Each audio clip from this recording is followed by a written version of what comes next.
Galit at lungkot ang naramdaman ng isang mag-asawa matapos silang palabasin sa tindahan ng isang sikat na fast fashion brand sa Santa Rosa sa Laguna.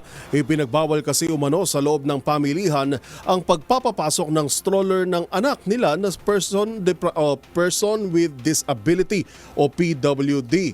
Bukod dito may hirit pa ang manager ng brand sa mag-asawa na mas ikinagalit ng mga ito. Kung ano yan, alamin sa report ni Rose Babiera.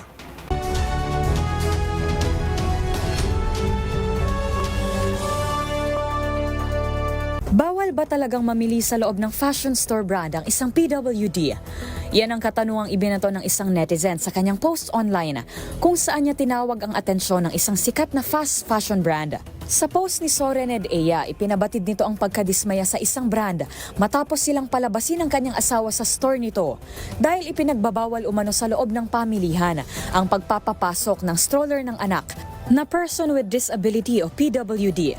Ayon kay Sorened, bibilhan daw sana nila ng damit ang anak na bulag at bingi, ngunit sila ay pilit na pinalabas kaya hindi na naipag-shopping ang bata.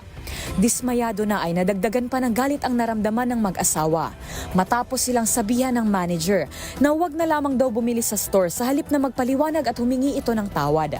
Walang pakikiramay sa mga customer, sambit ni Sorened na sinang-ayunan naman ng mga netizen.